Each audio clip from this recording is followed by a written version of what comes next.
Hey friends, a lot of users wish to know about the on-screen keyboard. So I'll show you. You can search for the on-screen keyboard in the Windows search bar and open it.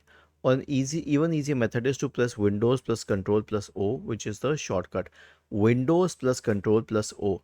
Now, here's the benefit of the on-screen keyboard. If a key is not working on your keyboard, you can activate it from here.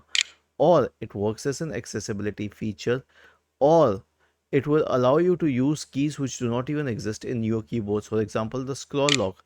The scroll lock does not exist in your keyboards, but you can use it from here. If the caps lock is on or not, you can check it from here if you do not have a marker LED on your physical keyboard. So this is a very beneficial keyboard here.